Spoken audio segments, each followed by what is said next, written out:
Listo. Bueno, profe, Gini, un saludito para ti, para nuestros docentes que están allí también conectados. Profe Fabio, un saludo cariñoso para ti.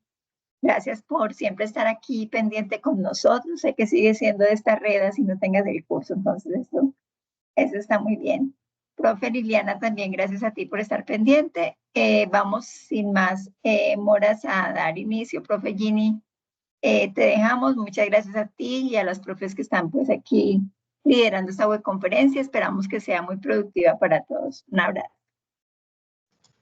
Muchas gracias, profe Esperanza, y bueno, un cordial saludo para todas y para todos. Muchas gracias por estar presentes en este espacio. Como lo habíamos anunciado, pues la intención de esta webconferencia es hacer la revisión de los enfoques de investigación, que sabemos que todos hemos tenido que revisar ahora, pues a propósito de la actividad que estamos desarrollando aún. Y pues lo que queremos es aclarar un poco como los términos, los fundamentos, los principios de cada uno de estos enfoques de investigación, centrados pues en la mirada cuantitativa, cualitativa y mixta. Entonces, pues para empezar, voy a darle la palabra al profe Fabio, también agradeciéndoles por su disposición de acompañarnos siempre. Hola, profe, qué bueno verte otra vez y escucharte. Y pues el profe Fabio entonces va a dar la apertura a este espacio con el enfoque de investigación cuantitativa. Muchas gracias, profe. Qué gusto saludarte, profe Gini, a la profe Esperanza también.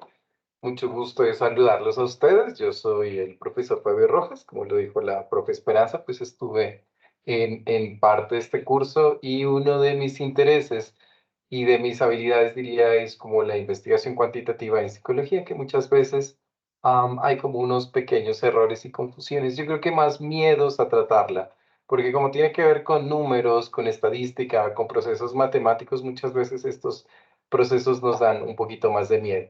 Pero entremos en materia y empecemos a hablar un poquito más de este proceso. Entonces, lo primero que les quiero decir es que no le tengan miedo a la investigación, ¿no es cierto? También quiero decirles que no hay un tipo de investigación más fácil, más difícil y más compleja, ¿no es cierto? Sino que esto más bien se va a acoplar a sus necesidades, a sus experiencias y a sus expectativas. Entonces, entendiendo esto, empecemos a hablar que la investigación cuantitativa pues es la que está basada en los fenómenos que nosotros queremos hacer observables directamente. ¿Y a qué me refiero a esto? Miren, cuando ustedes hablan de una depresión, cuando ustedes hablan de una ansiedad, del liderazgo, de los procesos comunitarios, o los que están en escenarios, cuando hablamos de salud, nosotros trabajamos con fenómenos psicológicos que no se pueden ver, ¿no es cierto? Eso lo sabemos todos, digamos. Nosotros lo que vemos son los síntomas de la depresión. Sumamos la tristeza, el llanto, la falta o el exceso de apetito. Sumamos todos esos factores o todos esos síntomas y decimos, aquí hay depresión. Pero digamos que la depresión directamente como fenómeno no se puede medir. Entonces, aquí tenemos un complejo nosotros y una dificultad, porque de entrada, la definición de investigación cuantitativa quiere decir que yo quiero medir algo directamente. Y la pregunta que se nos va a hacer siempre es, bueno, ¿y cómo medimos este fenómeno? Entonces, tal vez ustedes están pensando, pero yo sé que es la depresión, yo he sentido la depresión. Sí, pero eso mismo hace que desde la investigación cuantitativa nosotros tengamos dificultades. Si mi depresión ha sido, o mi ansiedad, o mi miedo, o cualquier fenómeno, ha sido porque yo tengo necesidades económicas. Yo digo, estoy deprimido porque no tengo plata. Es muy diferente a una persona que diga, yo estoy deprimido porque me separé de mi esposo o de mi esposo, ¿no es cierto? Entonces, ¿esa depresión es la misma?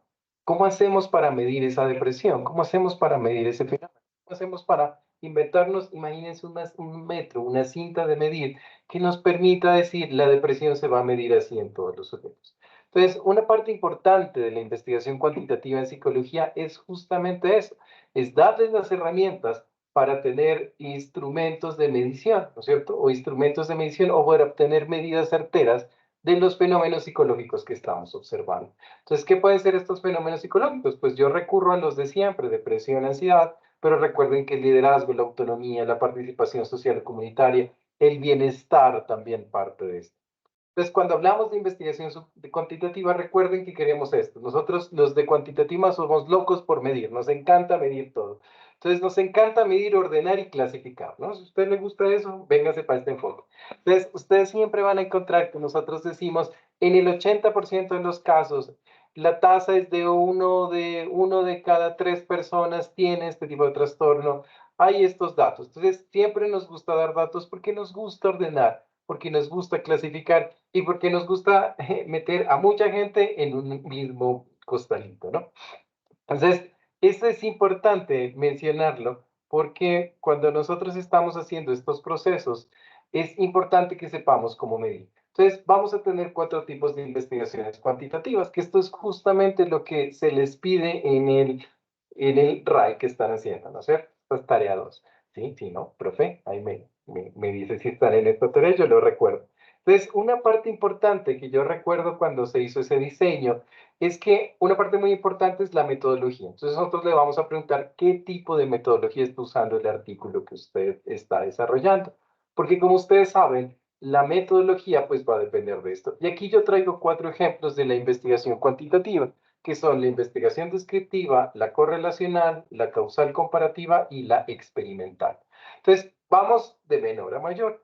¿Qué es una investigación descriptiva? Pues por lo general, estas investigaciones tienen en común encuestas, datos, tasas, números y demás.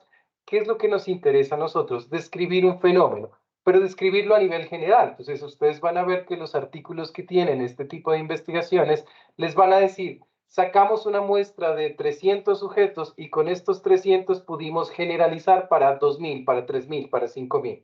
¿No es cierto? Eso es lo que a nosotros nos interesa en investigación, poder decir, mire, este fenómeno que se llama depresión, que se llama ansiedad, que se llama liderazgo, que se llama participación comunitaria, se puede generalizar en esta población para diferentes personas. O también podemos decir otra cosa en la descriptiva, y es decir, vamos a ver si la depresión es diferente entre las personas de la sierra, como yo vivo en la sierra, a las personas de la costa, y tal vez encontremos diferencias. Entonces, vamos a describir cómo están estos fenómenos. Por lo general, en descriptiva, nosotros trabajamos con grandes muestras, ¿no? Y grandes muestras me refiero a 350, 400, 600.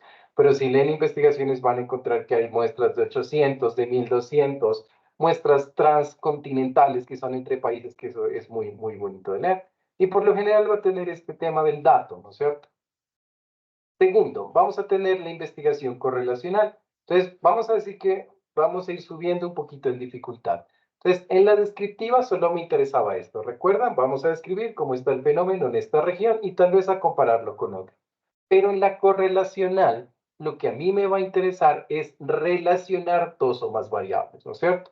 Por ejemplo, yo puedo pensar en que voy a ver si la depresión está relacionada con la ideación suicida, ¿no es cierto? Entonces, teóricamente nosotros sabemos que sí y lo podemos imaginar. Entonces decimos, claro, si yo tengo ideación suicida, lo más posible es que esté deprimido.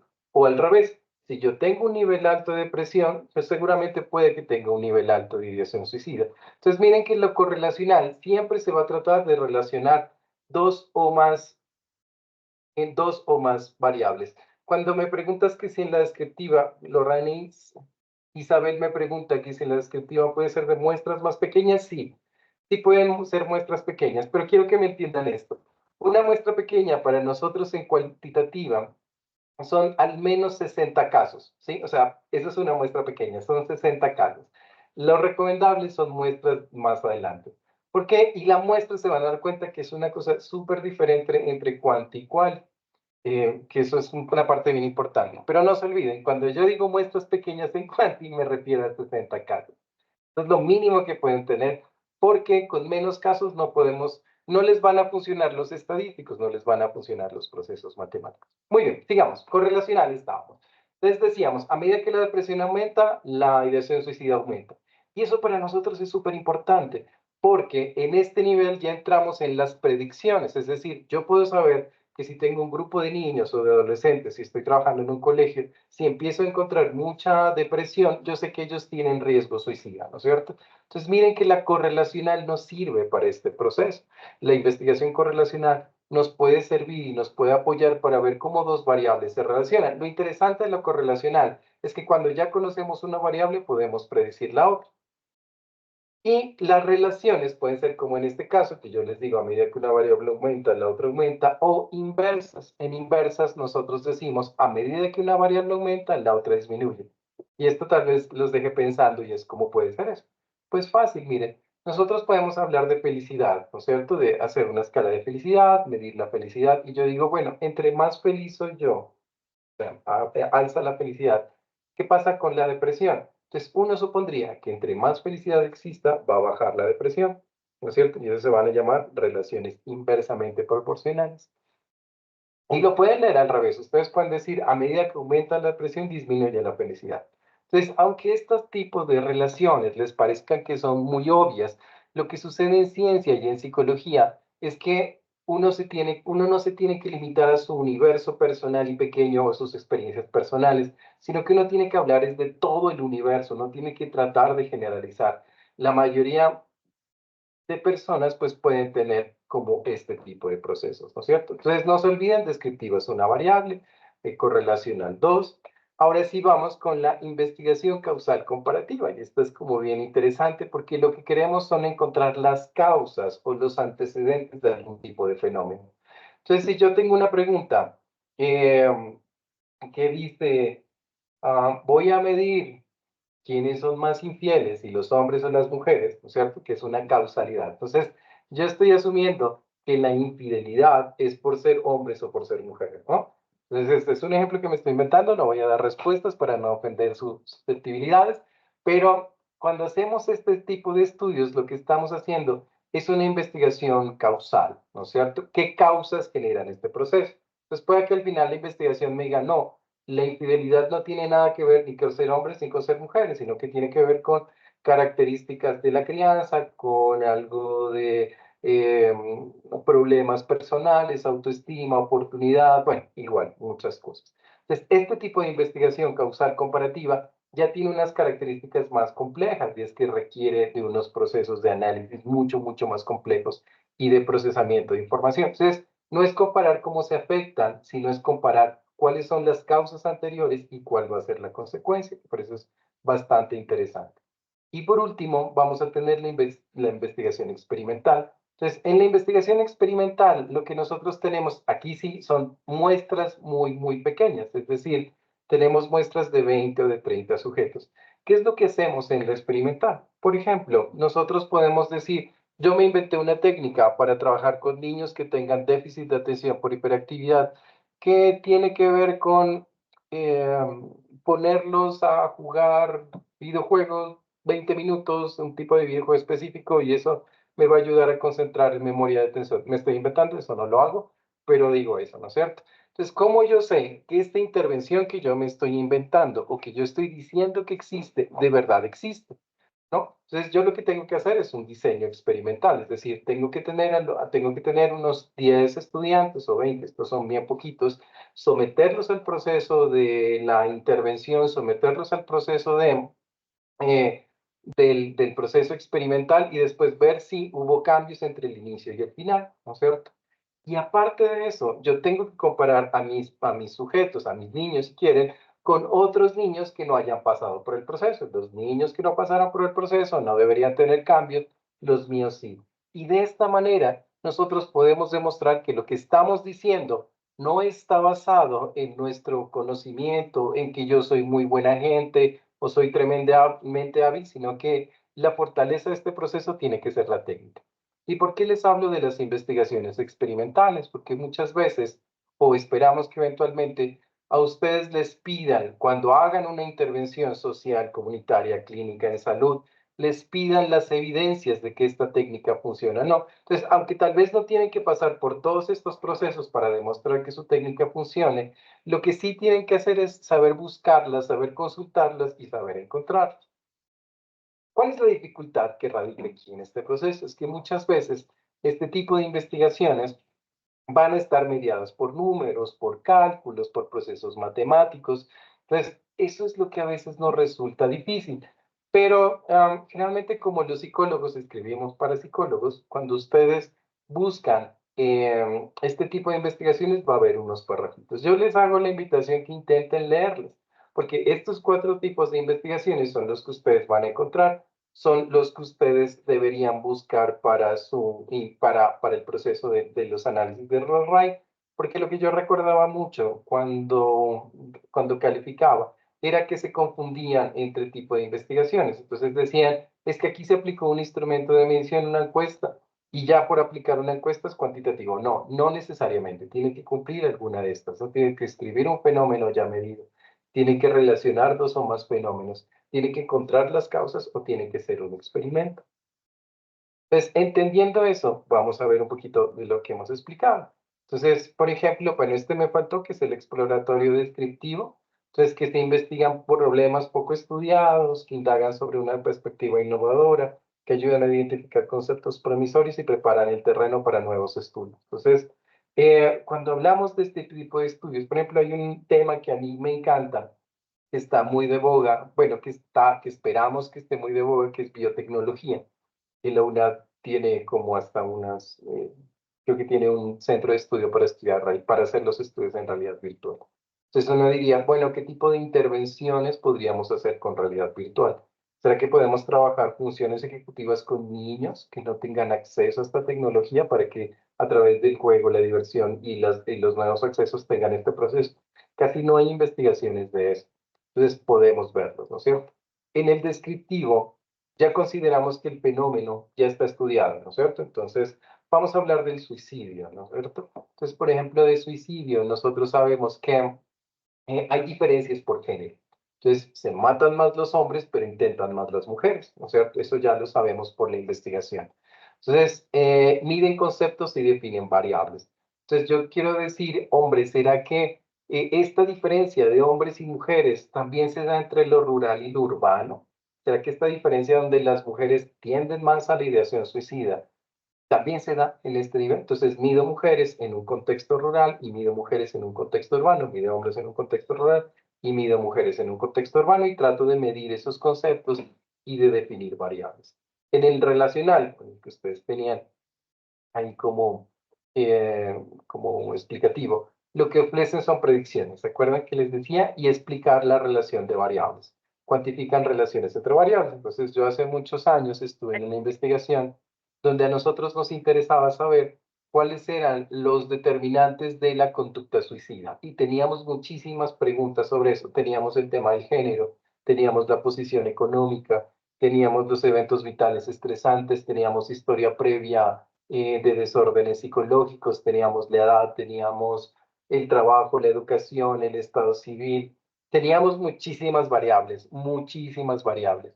Y lo que al final pudimos relacionar, o sea, uno va descartando a nivel estadístico y lo que al final nos dimos cuenta, sobre todo en el tema de ideación suicida, es que uno de los factores de protección, o sea, unos factores que me protegen para no suicidarme, era la educación. Entonces, entre más educada esté la persona, tiene menor riesgo de ideación suicida.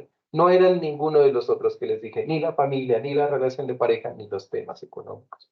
Entonces, son bien interesantes. En el explicativo es el que yo les digo que son sumamente estructurados, se refiere a procesos experimentales. Entonces, si ustedes están consultando de su tema y encuentran que dice, se realizó un experimento o se realizó una prueba para ver si esta técnica era eficiente, si están probando la eficacia en la técnica, si están diciendo para trabajar este tema vamos a probar diferentes temáticas, diferentes técnicas, eso es experimental, ¿no es cierto? Entonces, ¿cuáles son los beneficios? ¿No? Esto es como una feria. Cada uno de los profes, la profe Jimmy o yo, vamos a intentar venderles y que se convenza de que nuestro enfoque es el más bonito y divertido. Pero les recuerdo que generalmente que a uno le guste uno u otro enfoque no tiene que ver con la dificultad, sino con lo que a ustedes les gusta. Si ustedes están haciendo clic con lo que yo les estoy diciendo, bien, tienen el alma cuantitativa. Si no, pues esperemos escuchar a la profe Jimmy. Entonces dice, beneficios de realizar una investigación tipo Quant. Puede recolectar datos fiables y precisos, ¿no? Entonces eso es algo que a nosotros nos gusta, retomar datos, hacer encuestas, hacer aplicaciones. Hay un mayor alcance del análisis de los datos. Entonces yo les decía que, por ejemplo, con una muestra de 200 o de 600, yo podría generalizar para toda una región, para todas las universidades de mi región, para toda una ciudad, ¿no es cierto? O hasta para toda Colombia, ¿no? Creo que las muestras para Colombia generalmente se aplican en 7, 8 ciudades y se aplican 3.500 encuestas aproximadamente, y con eso uno puede generalizar para todo Colombia. La recolección de datos es rápida, entonces generalmente la preparación que uno usa en Quanti es bastante exigente porque hay que saber manejar los instrumentos, pero a la hora de hacer la recolección de datos o a la hora de hacer como el levantamiento de los mismos, pues es bastante rápida para otro tipo de investigaciones. Se elimina el sesgo, pues los resultados obtenidos son numéricos. Y aquí hay un parte bien importante de la cuanti, y es que generalmente la cuantitativa a uno le va mostrando el camino. A mí esto me parece a la vez una desventaja y una desventaja, porque ahorita en la quali van a ver que el camino se abre y se ramifica muchísimo, ¿no? Pero lo interesante de la quali es que, de la quanti, perdón, es que el dato matemático y el dato le da a uno una dirección muy clara hacia dónde ir. Entonces, eso permite como estos procesos, como de hacer los análisis muy rápido, ¿no? Y en lo quanti no, en lo quanti van a ver que las ramificaciones tienden a ampliarse. Entonces, estas son como las ventajas de los modelos y de la investigación cuántica. Quiero ver que observen estos niveles de investigación que yo tengo acá. Entonces, que si se dan cuenta, pues es una pirámide y a medida que la pirámide va, pues va subiendo, se va haciendo más chiquita.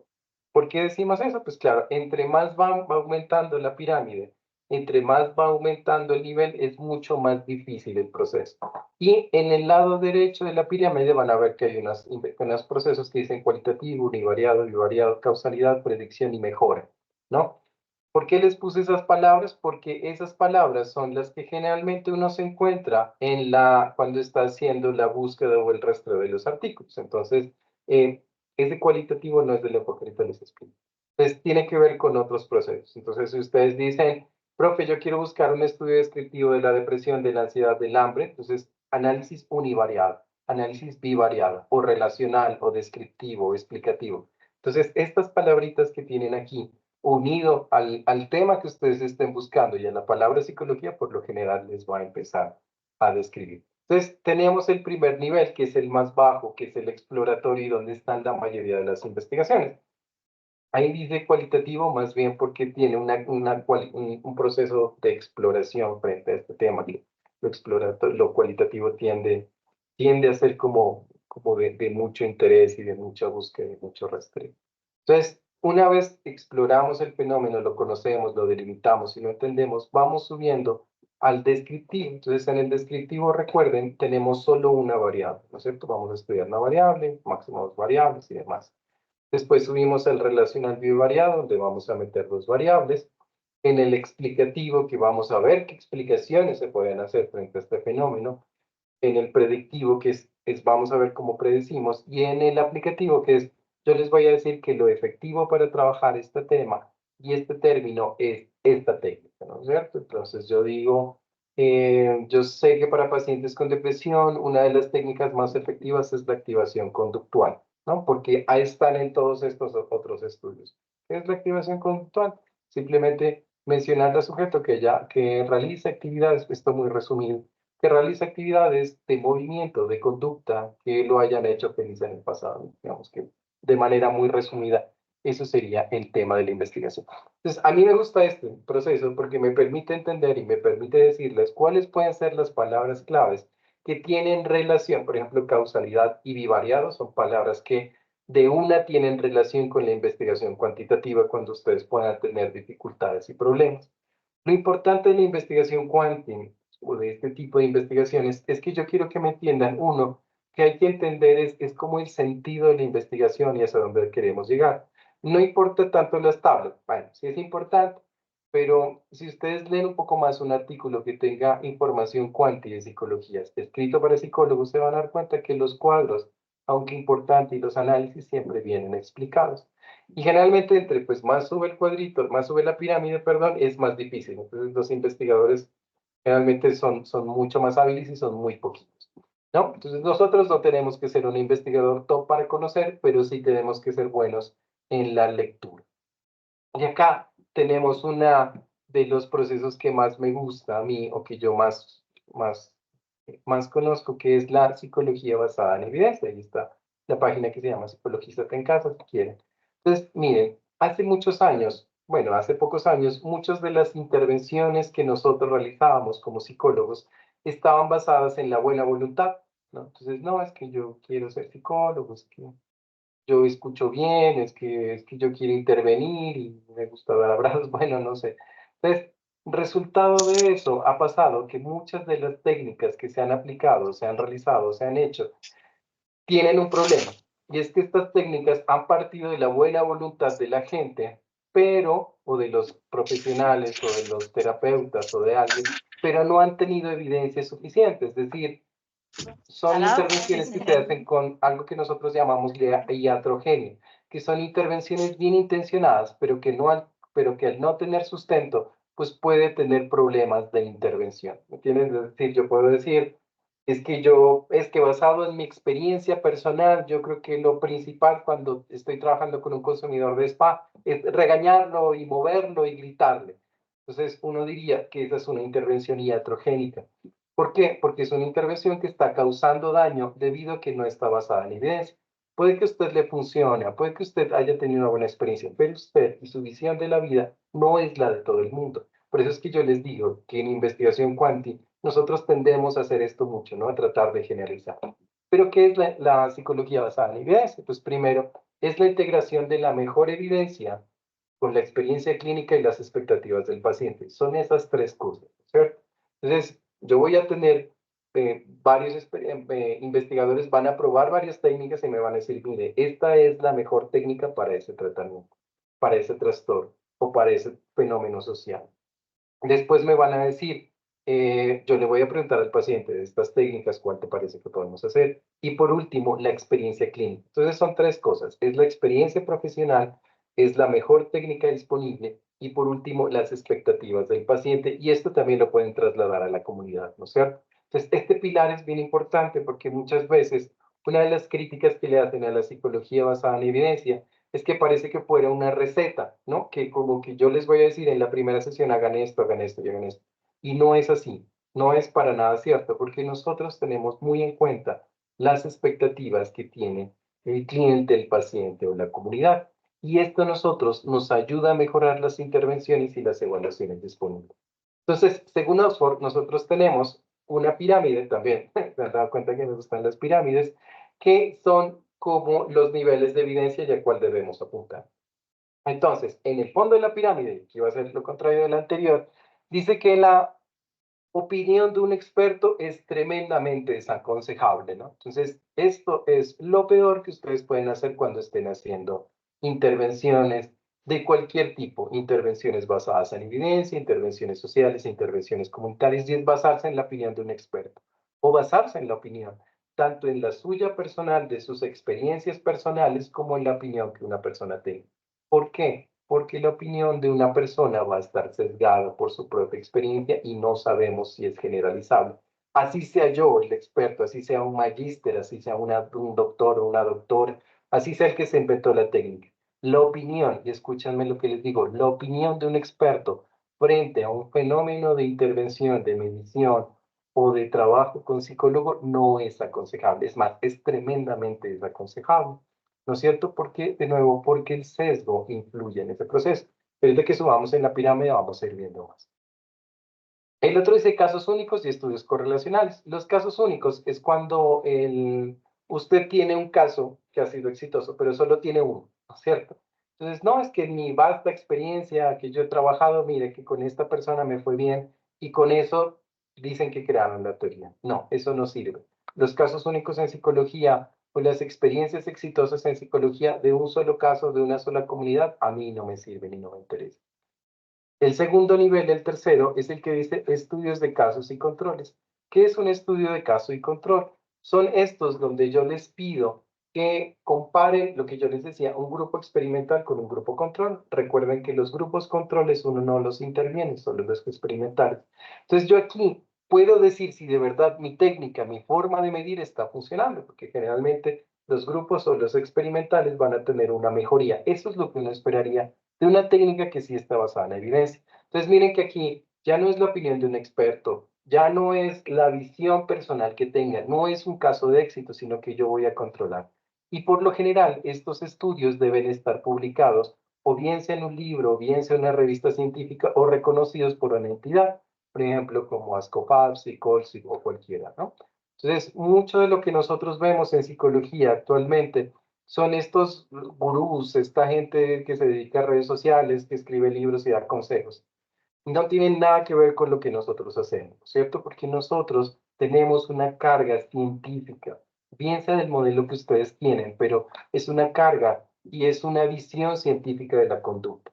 Entonces, aquí sí. Entonces, yo les decía antes, no confíen en mi opinión. Claro, no pueden confiar en mi opinión. Ustedes tienen que confiar más bien en lo que yo haya publicado, en lo que yo pueda demostrar, en lo que yo pueda hacer, ¿cierto? Entonces, recuerden que cuando uno hace una publicación en una revista científica o en un libro o en cualquier cosa, lo que uno hace es decirle a los pares, a compañeros de uno, a gente igual a uno, psicólogos profesionales, es, mire, yo probé esta teoría bajo estas características científicas. ¿Será que está bien? ¿Usted qué opina? Bueno, ¿usted qué ve desde la medición? Entonces, como son un grupo de pares, como pasa por un proceso científico, sí lo podemos tener. Revisiones sistemáticas de estudios de cohorte, muy recomendables. ¿Qué es un estudio de cohorte? Que yo hice mi técnica de, les decía, realidad virtual eh, para trabajar con personas que tengan déficit de atención.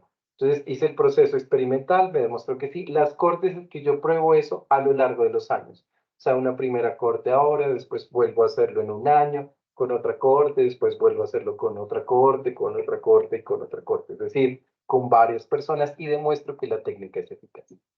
Y por último, en el nivel más alto están las revisiones sistemáticas y los ensayos controlados. Una revisión sistemática es bien interesante porque lo que yo hago es decir, yo supongan que soy un investigador tremendamente reconocido en este campo de intervención, que no lo soy, soy más en otro tipo de investigaciones, y yo les pido a mis colegas que me pasen sus estudios y sus investigaciones, y yo lo que hago es revisar todos esos estudios, someterlos a unos análisis estadísticos, y eso me va a permitir saber de estos 10 estudios que se han hecho en estos 10 últimos años, cuál es el más efectivo, ¿no? Entonces, las revisiones sistemáticas son bien, bien interesantes.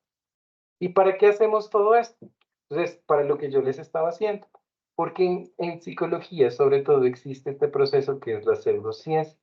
Y es que cualquier tema que no esté respaldado por evidencia científica viola las leyes conocidas de la ciencia. Y lo que pasa con la pseudociencia es que a veces usa el lenguaje científico y se enmascara como ciencia válida. Entonces yo les traía tres, ¿no? Pues, por ejemplo, dice que hay una que se llama la angeloterapia, de comunicación con los ángeles para ofrecer una sanación. Un terapeuta sirve como mediador que entrega los mensajes procedentes de la procedencia angelical del paciente. Terrible. Entonces, esto no lo podemos hacer nosotros, no tiene ningún sentido, pero ustedes se van a dar cuenta que la gente prefiere ir a veces a charlatanes de este tipo que estar con nosotros.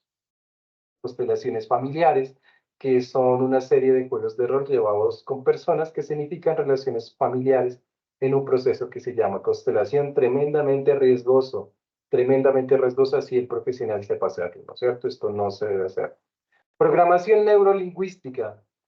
Son una serie de ideas y técnicas tipo filosóficos con el fin de lograr la autorrealización personal y la superación. Hace 5 o 6 años estuvo muy, muy de moda y hasta daban cursos de eso, ¿no? Y yo les digo particularmente que cuando fui estudiante fui a uno de esos cursos, ¿no? Entonces, nadie está inmune a los procesos de las pseudociencias en psicología. Nadie está inmune. Y lo peor es que, bueno, lo máximo que a mí me pudo pasar es que perdí algo de plata, después entendí que era una pseudociencia y nunca lo apliqué, pero las consecuencias pueden ser los daños psicológicos, las pérdidas económicas y las alteraciones de la salud. Entonces, muchas veces hay gente que dice, no, pero es que yo no sabía que esto que estaba haciendo no estaba basado en evidencia. ¿Por qué tiene que ver con ese proceso? Leide me pregunta, ¿qué puedes explicar?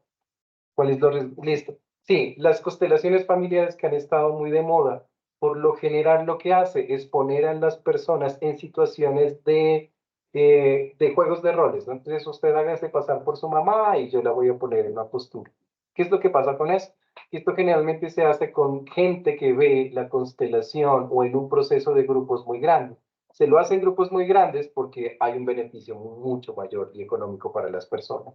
¿Qué es lo que uno debe hacer? Es que estos procesos se deben llevar en la confidencialidad de un consultorio y no más de 2 o 3 personas. Y para llegar a este nivel de hablar de estas cosas que a uno le molestan, uno tiene que pasar por muchos procesos antes.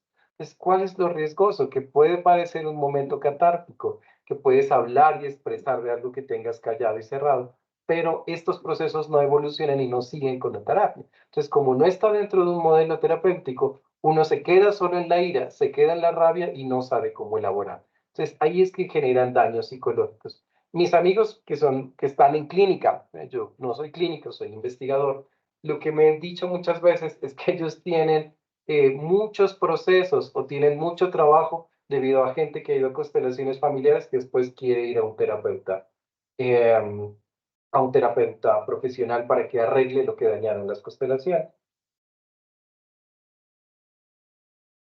Lady me sigue preguntando que por qué la programación neurolingüística no funciona, porque no tiene evidencia, no hay publicaciones científicas de que mirar hacia un lado, es que son así, ¿no? Yo recuerdo que es como colocar la mano, poner los ojos en un lado, respirar, tenga relación con los procesos neuropsicológicos.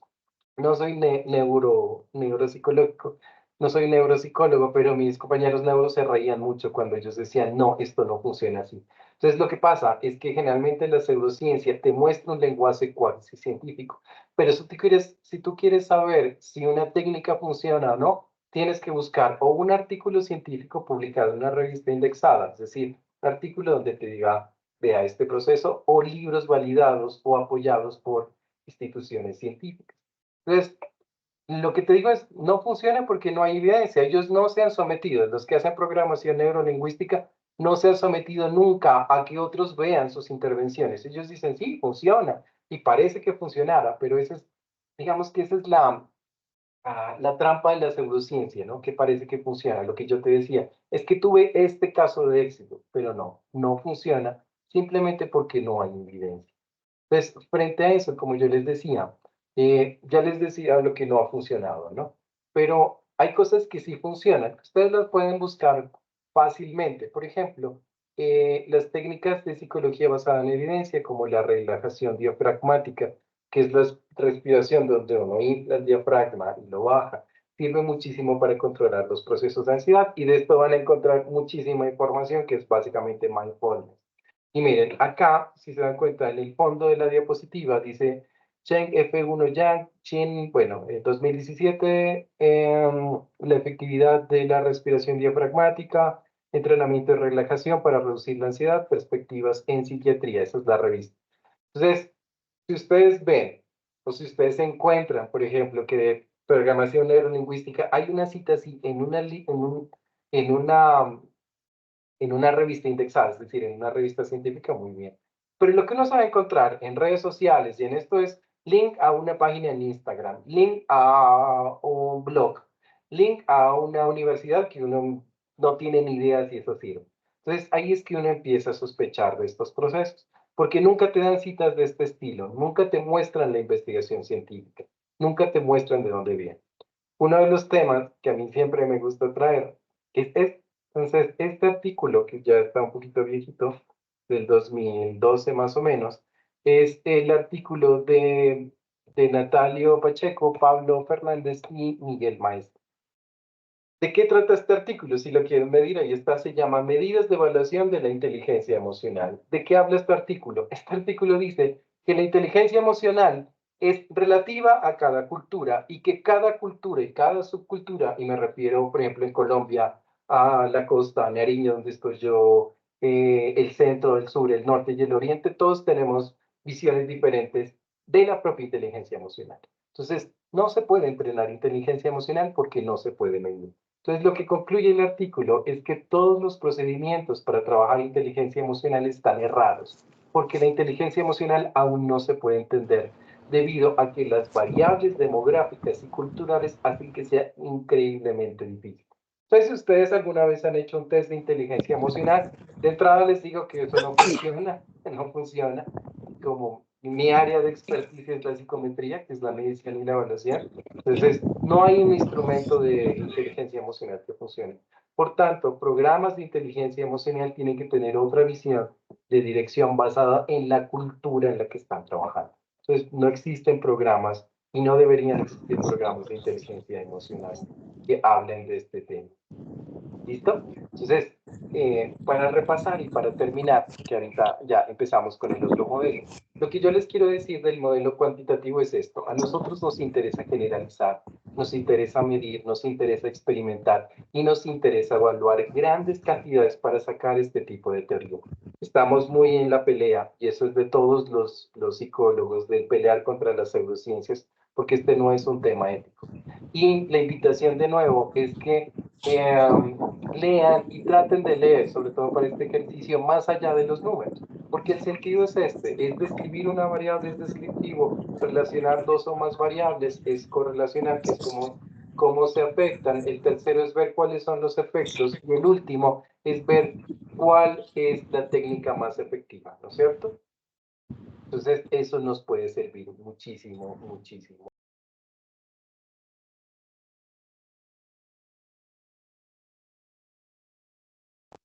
Me habían deshabilitado el micrófono, no sé por qué.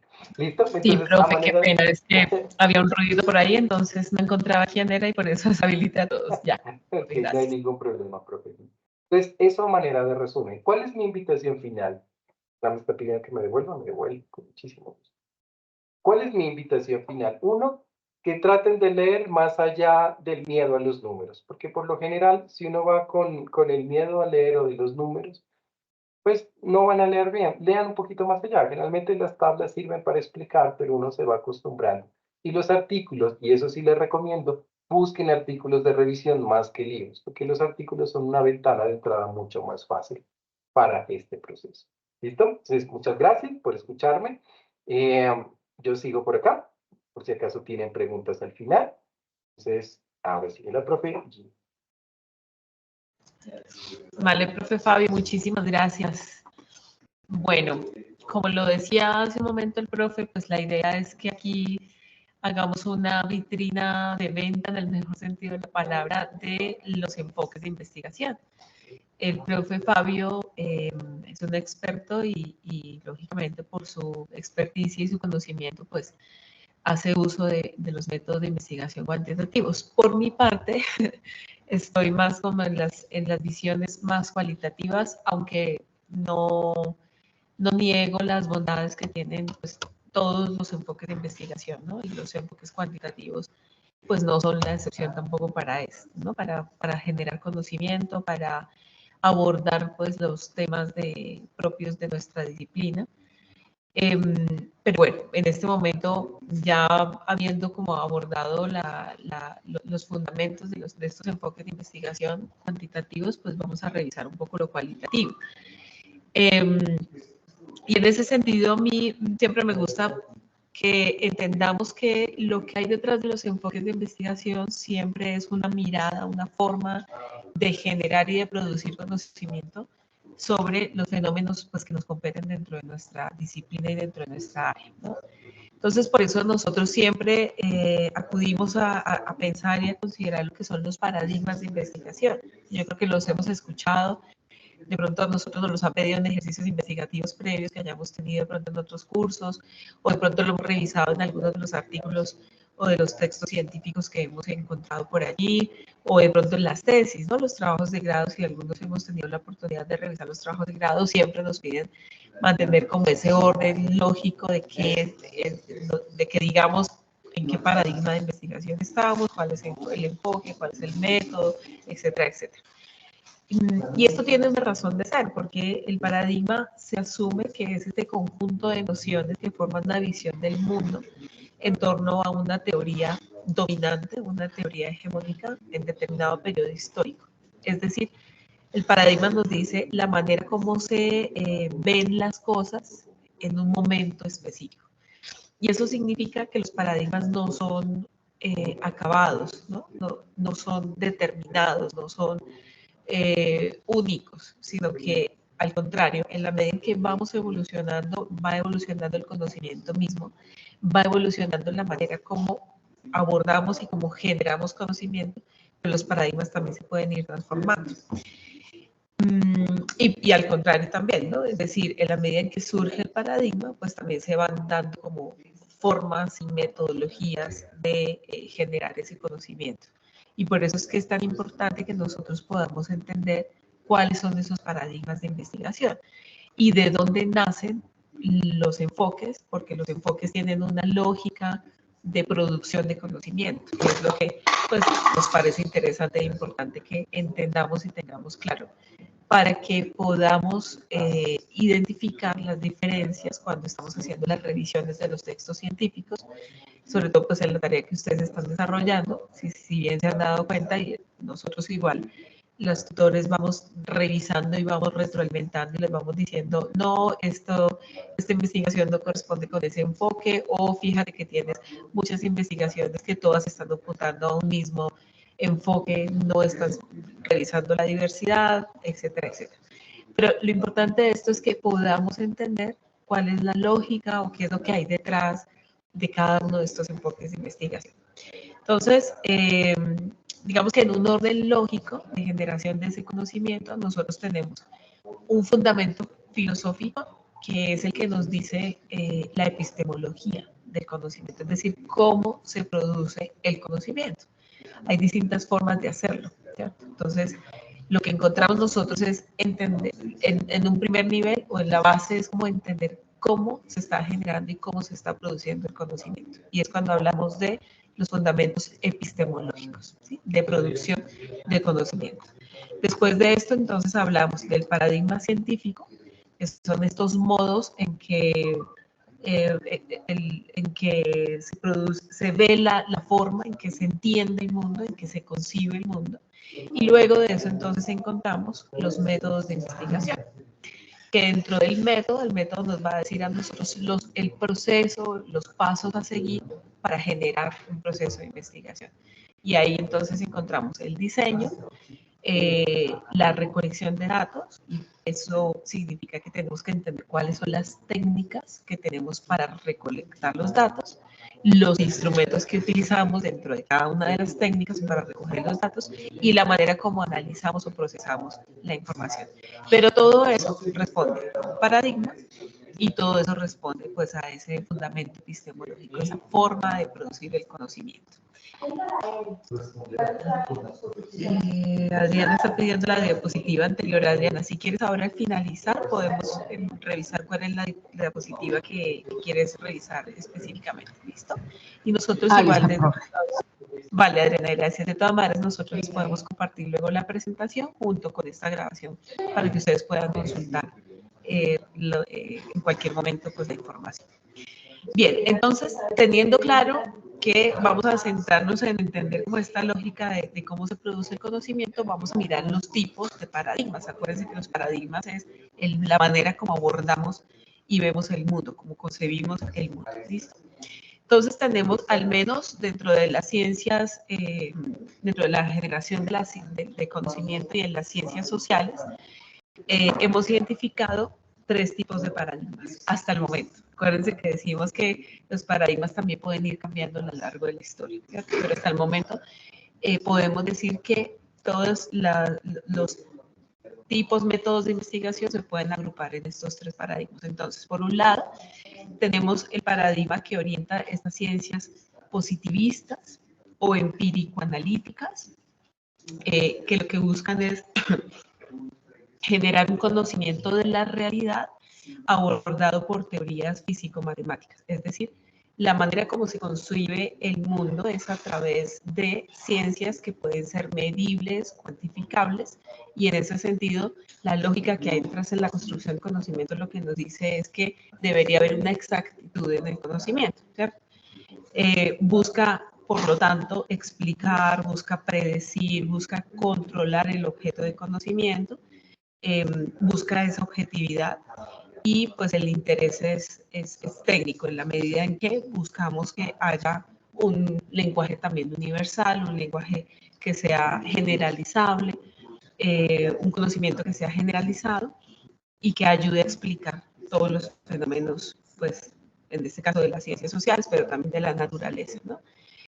Aquí es donde encajan perfectamente los enfoques cuantitativos, lo que explicaba el profe Fabio hace un rato, ¿no? Nos decía, es necesario que nosotros tengamos evidencias científicas, es necesario que podamos explicar lo que funciona aquí en Colombia también está funcionando en otra parte del mundo, ¿cierto? Que eso pueda tener comparaciones, que se puedan explicar, en fin, digamos que esa es todos los paradigmas positivistas, empírico-analíticos, que necesitan comprobación, verificación, por eso toman muestras grandes, etcétera, pues son las que están orientando estos enfoques de investigación cuantitativos. Por otra parte, tenemos los paradigmas histórico-hermenéuticos, que separan, digamos, como en en una postura distante o diferente además al paradigma anterior, ¿sí? Porque conciben la realidad de una manera distinta, no de una manera objetiva, sino lo que dicen los científicos en estos paradigmas es que la realidad es el producto de una construcción histórica e intersubjetiva, ¿sí? Y abierta, y por lo tanto no podemos decir que tengamos un acceso al conocimiento de manera objetiva, sino que esto es producto de la relación que nosotros como sujetos, como seres humanos, tenemos con el objeto de conocimiento. Por lo tanto, allí lo que busca o la intencionalidad no es explicar el fenómeno, sino comprender los hechos sociales. Su interés en ese sentido pues es práctico porque lo que busca es entender cuál es la realidad, cuál es la concepción que tienen las personas frente a la situación o un fenómeno determinado. Por esta naturaleza y por la manera como entiende esa noción de conocimiento, este paradigma es mucho más cercano a lo que nosotros hacemos, ¿cierto? Desde la psicología abordando pues las realidades de los seres humanos, y en este paradigma es donde encajan los enfoques cualitativos, todos los enfoques cualitativos. Ahora, ¿cuál es mejor, cuál es peor? Pues no son ni buenos ni malos, simplemente son formas diferentes de entender el mundo y de abordar la generación de conocimiento. Por otro lado están el tercer paradigma que se reconoce también dentro de las ciencias, es aquellos que están orientados críticamente. Y la función de este, o lo que encaja dentro de este paradigma, la manera como se entiende, es que el conocimiento debe servir para generar transformaciones o debe servir para generar modificaciones en las realidades. Por lo tanto, el interés que tiene este tipo de paradigmas es generar una crítica sobre el conocimiento hegemónico, sobre el conocimiento que ya está dado, que se cree, que se considera universal, para reflexionar y cuestionar qué tan funcional puede llegar a ser en la solución de algunas problemáticas. Por eso su interés es más emancipatorio. Y aquí caben enfoques que son más de investigación-acción, o sea, es decir, aquellos enfoques que no solamente están orientados a generar conocimiento, sino a generar modificaciones a través de acciones prácticas a partir del conocimiento que se tiene sobre una realidad. De nuevo, ¿cuál es mejor, cuál es peor? Depende. Creo que va a depender de los intereses que nosotros tengamos como investigadores, depende del alcance que le queramos dar a una investigación, porque cada uno de los enfoques dentro de estos paradigmas tiene sus beneficios, seguramente tiene sus limitaciones también, pero pues el uso va a depender también de nuestros intereses como investigadores y como pues en la producción de conocimiento. ¿Listo?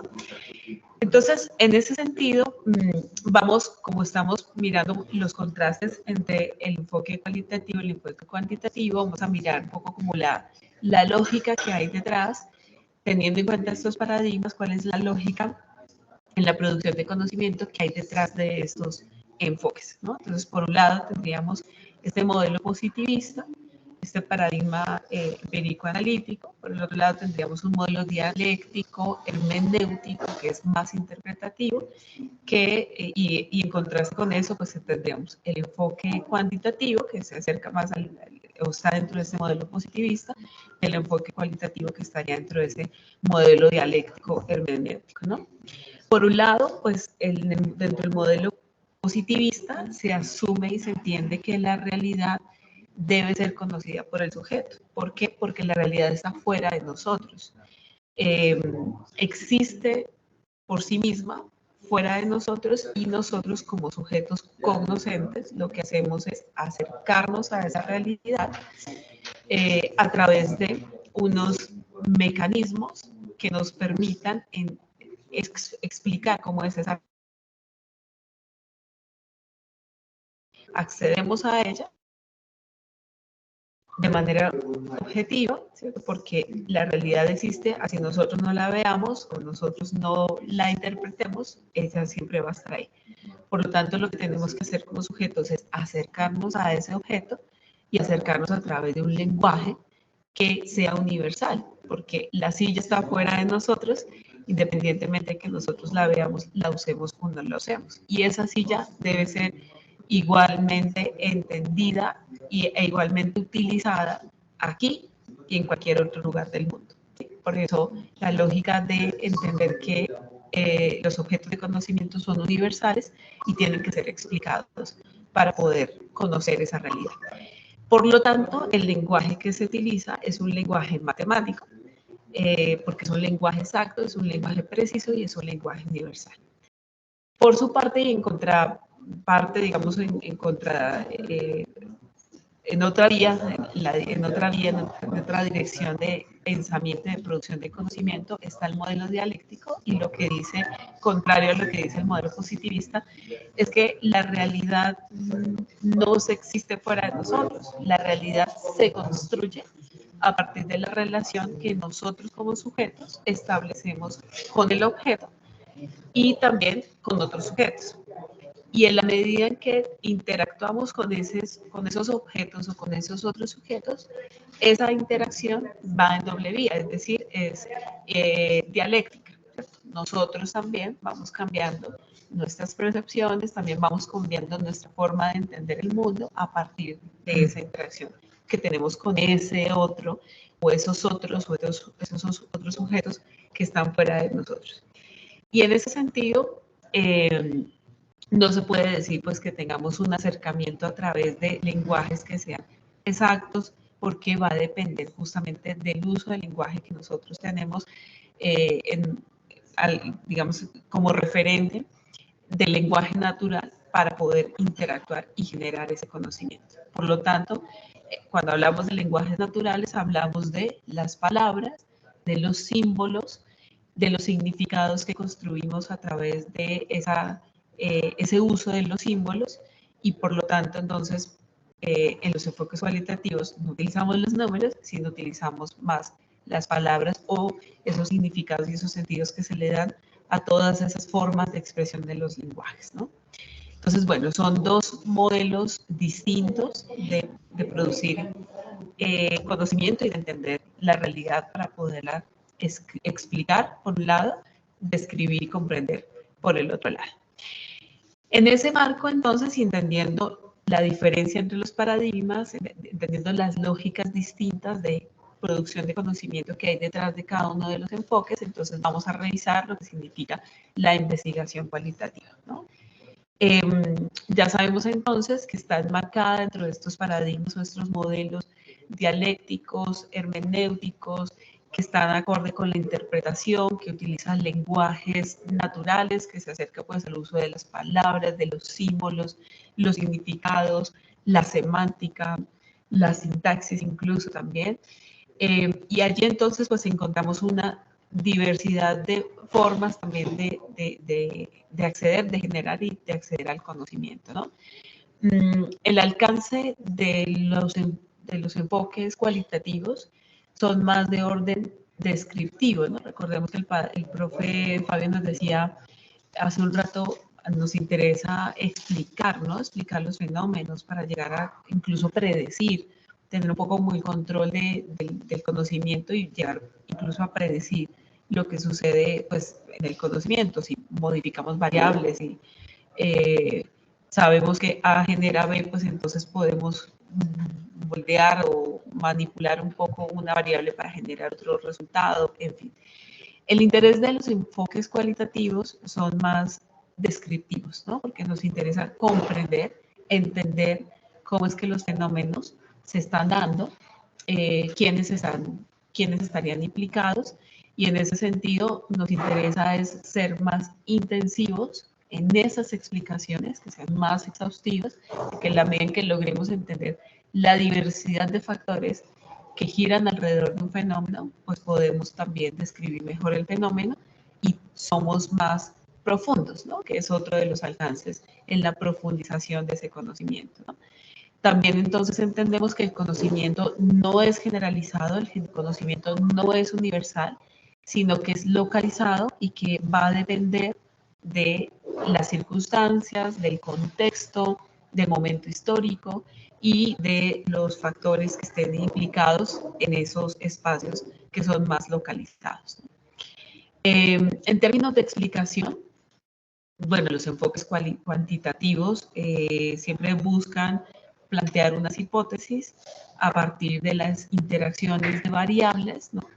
Y sobre eso pues se busca la explicación del fenómeno. Nosotros dentro de los enfoques cualitativos también planteamos hipótesis, porque planteamos explicaciones que pueden ser hipotéticas, ¿no?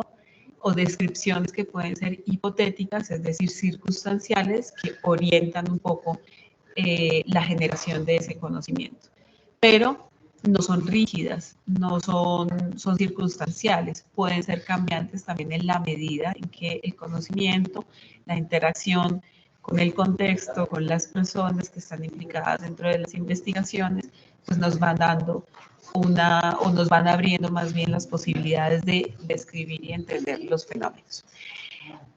Las unidades de análisis, que en este caso, digamos que el término equiparable dentro de lo cuantitativo serían las variables. Aquí, estas unidades de análisis dependen de la estructura del fenómeno, de la interacción y del significado, y no lo llamamos variables, sino que hablamos de categorías, ¿cierto? Que son como conceptos que a nosotros nos ayudan a orientar el conocimiento que queremos describir o el que queremos profundizar.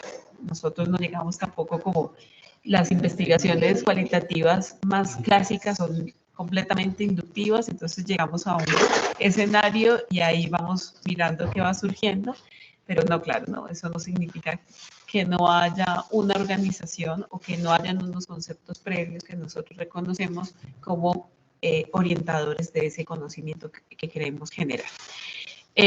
Los participantes, hablamos de muestras representativas de grupos. Aquí casi que no nos interesan los números, qué tantos participantes podrían llegar a ser representativos de una población completa, sino qué tantas personas son representativas de esas categorías o de esos conceptos que nosotros queremos conocer, ¿cierto? Entonces, si queremos abordar, por ejemplo, procesos de liderazgo dentro de una comunidad, a nosotros nos interesa no mirar cuántas personas tienen una capacidad de liderazgo por un test de personalidad que nos muestran los rasgos de liderazgo, sino más bien qué tantas personas, por ejemplo, están ejerciendo un cargo de liderazgo, ¿cierto? Que asumimos tiene esas cualidades o esas características que cumplen con ese rol, ¿no?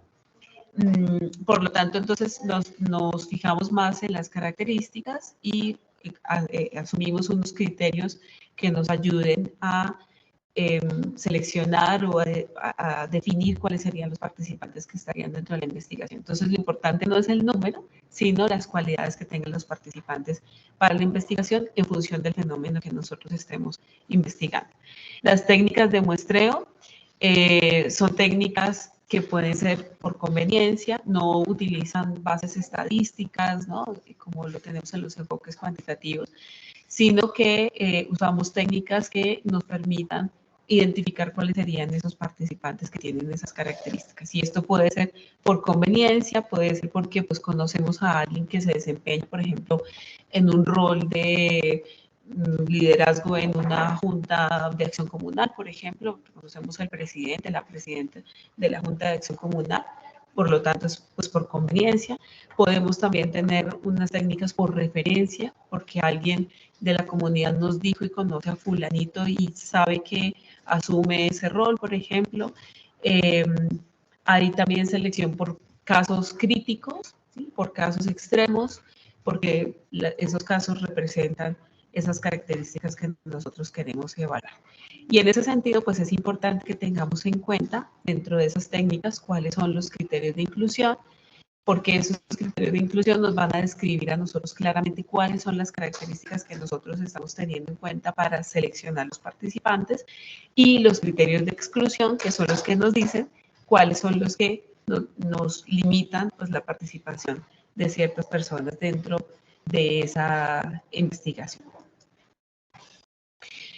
Bien, ahora, en cuanto a métodos cualitativos, nosotros encontramos realmente que la literatura de metodologías de investigación podemos encontrar diversas posturas,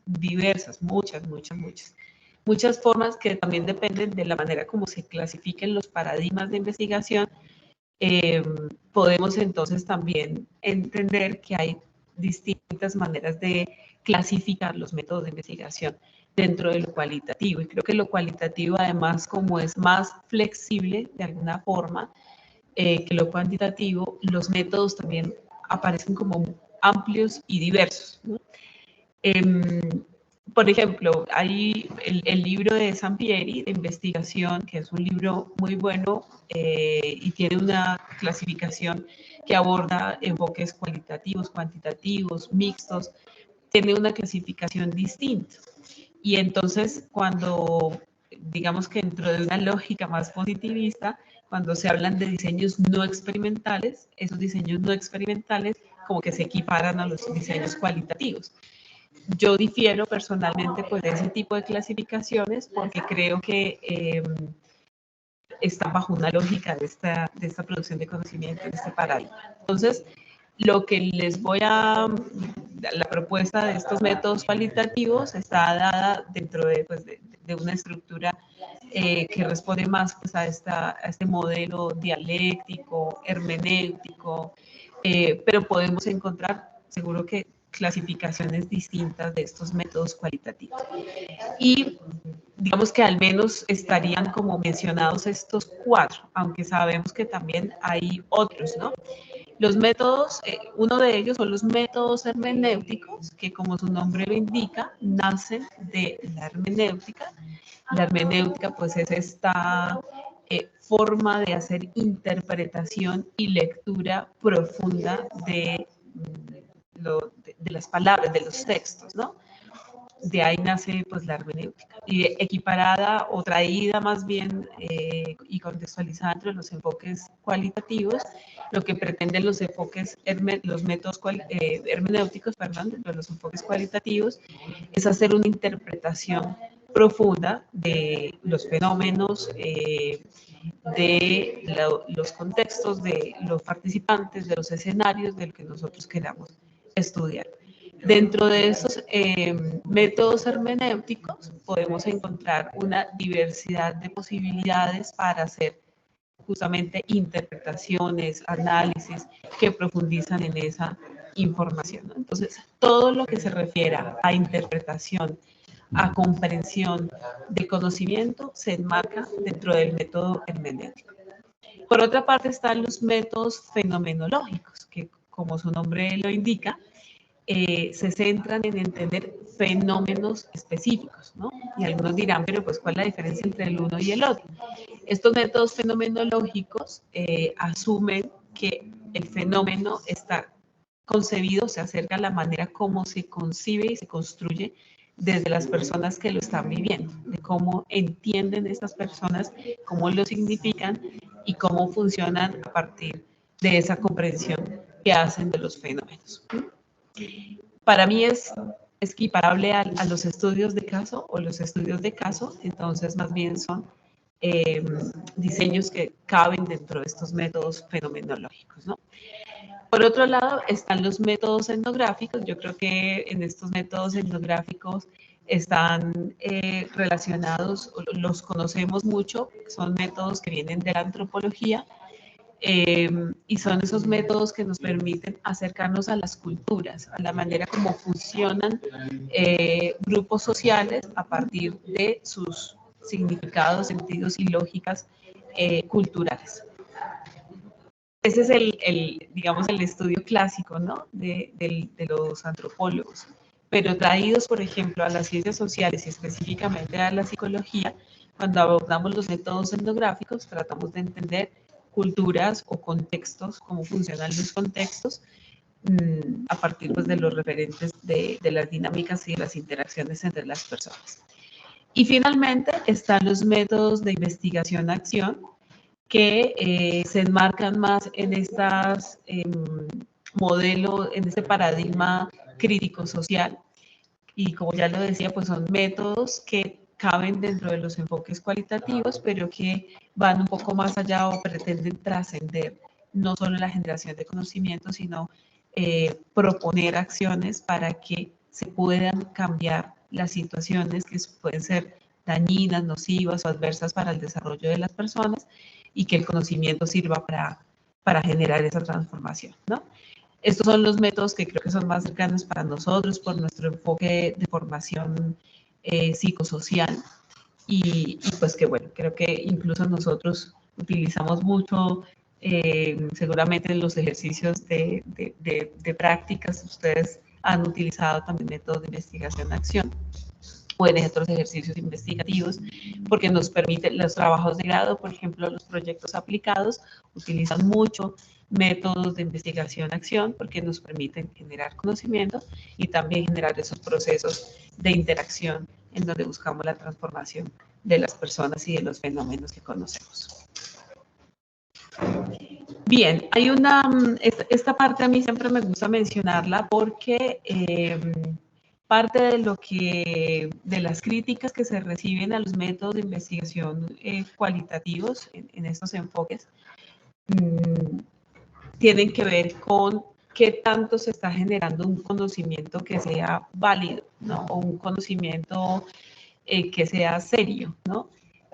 Lo que decía ahora el profe Fabio, ¿no? Que cuando busquemos información de conocimiento, por lo menos en el campo de la psicología, tratemos de buscar estudios que nos sean confiables, que tengan una rigurosidad en la recolección y en el análisis de la información, porque eso significa que ha sido o responde a un ejercicio sistemático, a un ejercicio riguroso, a un ejercicio de comprensión seria.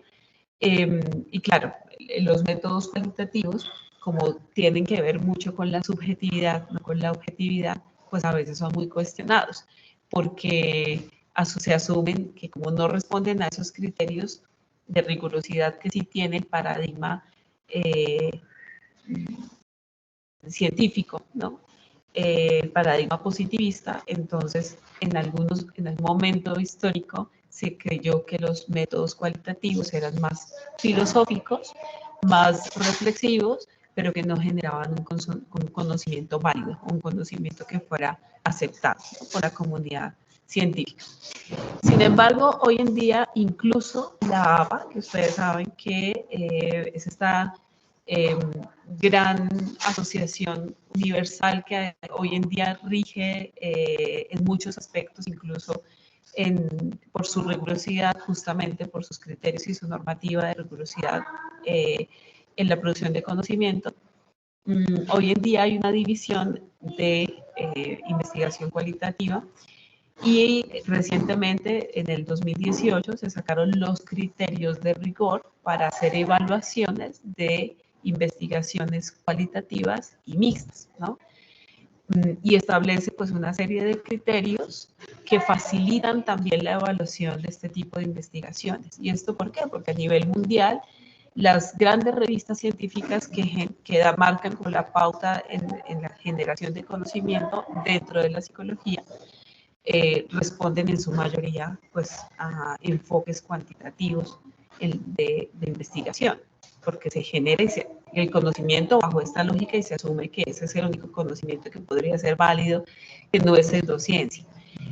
La APA lo haya estudiado en profundidad y se ha dado cuenta que efectivamente hay muchas investigaciones de enfoque cualitativo que han generado un conocimiento que ha sido válido, que ha sido útil y que tiene, pues, digamos, el mismo valor que las investigaciones que se generan a partir de enfoques cuantitativos. Entonces, lo que se ha entendido es que hoy en día nosotros tenemos unos criterios de rigor científico para generar para generar conocimiento, que también es válido, que tiene el mismo valor a partir de los enfoques cualitativos. Y pues no hablamos de una serie de criterios como lo hablamos en los paradigmas o los enfoques cuantitativos, que se habla de la objetividad, de la validez, de la confiabilidad, ¿no? Aquí hablamos de otros criterios, ¿no?, que son de alguna manera pueden ser equiparables, pero que tienen una connotación distinta bajo esa mirada cualitativa. Entonces hablamos, por ejemplo, del valor social que tenga una investigación, y esto quiere decir es que tanto sirve para las personas ese conocimiento que se está generando a partir de la información que se recolecta con las personas que están participando dentro de las investigaciones, cuál es el valor que se les aporta a ellos, ¿no? ¿Cuál es la validez científica? Nosotros no hablamos, digamos, de esa validez como el poder generar un conocimiento que responda a lo que nosotros, objetivamente a lo que nosotros queremos, sino más bien cuál es ese diseño metodológico que estamos utilizando, que sea riguroso, que sea coherente y que sea pertinente pues al fenómeno que estamos evaluando o investigando. Hablamos de una selección equitativa de participantes, es decir, que las personas tengan la misma oportunidad de participar de acuerdo con los criterios que nosotros establezcamos y que dentro de esto pues existan unos criterios éticos porque las personas tengan las características necesarias, pero que sean incluidos, no que sean excluidos porque responden, digamos, a otros, o tenemos que ser claros en eso, ¿no? Que respondan a otro tipo de criterios que no los excluyamos por eso. Que tengamos una estimación del riesgo y en ese sentido que el costo sea menor y el beneficio sea mayor para la población con la que estamos trabajando. Que exista un diálogo auténtico y en eso se valora mucho que dentro del procedimiento de la investigación existan las oportunidades para retroalimentar, para devolver la información de esos análisis que nosotros hacemos, esas interpretaciones que hacemos, que se puedan devolver a los participantes y que los participantes retroalimenten y estén involucrados también en un diálogo auténtico en la información que se ha recolectado y que se ha analizado. En ese sentido también se valora pues, que haya transparencia, es decir, que toda la información que se esté contando y que se esté mostrando y que se esté realimentando, pues sea la abierta, la que nosotros generamos y no que sean informaciones a medias, ¿no? Y también pues se valora la aportación que desde el alcance de una investigación cualitativa se pueda dar al conocimiento para enriquecer teorías, para enriquecer conceptos, para contrastar información de la teoría versus las realidades, porque a veces sabemos que muchas de las teorías pues no funcionan igual para las personas, ¿no? Que se pueda también comprender el fenómeno, que las interpretaciones que hagamos, las descripciones que hagamos, pues sirvan o reflejen pues, la realidad que viven las personas, que se crea un conocimiento que sea localizado, situado y que podamos identificar incluso prácticas sociales que puedan evidenciar, por ejemplo, injusticias o que puedan evidenciar opresiones o que puedan evidenciar maltratos, violencias. Esto también está dentro de esa aportación que puede llegar a ser el estudio cualitativo. ¿Listo? Sí, Zaira, nosotros compartimos la grabación y podemos compartir también las diapositivas para que ustedes las puedan consultar. ¿Listo? Bueno, y entonces hasta aquí estaría pues la participación de la explicación de la orientación de estos enfoques cualitativos. Y entonces yo le doy paso a la profe Liliana para que nos cuente sobre los enfoques mixtos de investigación. Profe Liliana. Hola, buenas tardes, profe Ginny, a todos. Muy buen día, muchas gracias. Gracias, profe. Aquí la dejo. Tan querida. Bueno, como ya veníamos, como muchos saben, mi nombre es Liliana, yo soy una de las tutoras de la red del curso y voy a trabajar o voy a hablarles frente al enfoque mixto de investigación. En palabras del doctor Roberto Sampieri, que es pues uno de los grandes exponentes, ¿cierto?, dentro de los enfoques y dentro de la metodología de investigación, el método mixto como tal no busca ni reemplazar al uno ni al otro. Dice pues en su narrativa Sampieri que lo que más se busca más bien es poder o complementar o mejorar, más bien, digamos, optimizar esos procesos en el método mixto. ¿Por qué? Porque en el mixto tenemos varios procesos sistemáticos, empíricos y críticos de diferentes factores investigativos, en donde tenemos datos y tenemos información y tenemos procesos tanto cuantitativos como cualitativos, ¿sí? Y una de esas principales fortalezas, digámoslo así, es lograr un mayor entendimiento del fenómeno, una complementariedad del fenómeno que estemos trabajando y cómo poder profundizar también a veces más, porque como vimos, tanto en el método cuántico en el quali, así como hay unas ventajas en cada uno de los métodos, también pues hay ciertos unos factores para potenciar, para no, porque no digamos que sean desventajas, sino son más bien factores para potenciar que de una u otra manera en el método mixto, pues se puede aprovechar al máximo ambas cosas. Yo puedo tomar lo mejor de lo cuanti y lo mejor de lo quali y generar que en el fondo el bien interesante de estos métodos, esas meta-inferencias, claro, porque me permite tomar toda esa información que tengo desde lo cuanti y todo lo que yo recabe de lo quali y generar unas meta-inferencias mixtas en donde hago toda una exposición. Pero no es que lo hago tampoco ahí al azar y que no, o sea, también hay unos diseños para trabajar el método mixto, como lo vamos a ver. Y generalmente, ¿por qué se llaman mixtos? Obviamente, porque combinan mínimamente en una parte del estudio de la investigación, componentes cuantitativos del enfoque cuantitativo y obviamente cualitativo. En un sentido amplio, podríamos decir que hay un continuo donde se mezclan esos enfoques, pero se les da el mismo peso. Claro que según el diseño, porque como lo veremos más adelante, pues hay varios diseños en el proceso de hacer una investigación mixta y hay varias formas de definirlo.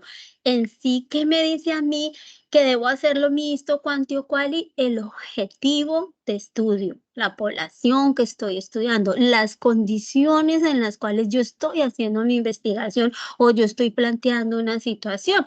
Entonces, habrán, cada investigador desde su línea, claro, tiene mil maneras de plantear la misma pregunta desde un método o desde el otro. Y en el método mixto casi que se debe plantear para la parte que yo voy a hacer cuanti, debo plantear toda esa estructura y todo ese diseño que voy a hacer desde lo cuanti y para lo quali también.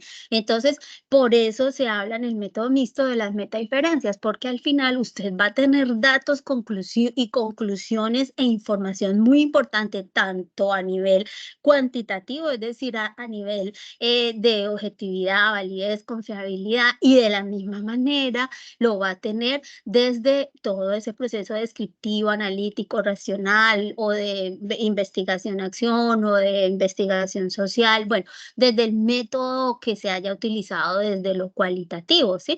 Que lo vamos a ver ya más adelante. Cambias la gracia. Bueno, ¿qué ventajas tiene el método? Se logra una perspectiva más amplia y profunda del fenómeno, como les decía. Se producen datos ricos y variados mediante la multiplicidad de observaciones, ya que considera diferentes fuentes y tipos de datos, contextos, ambientes, análisis, instrumentos, diseños. Entonces, pues vamos a tener mucha información de dónde tomar para hacer esos análisis.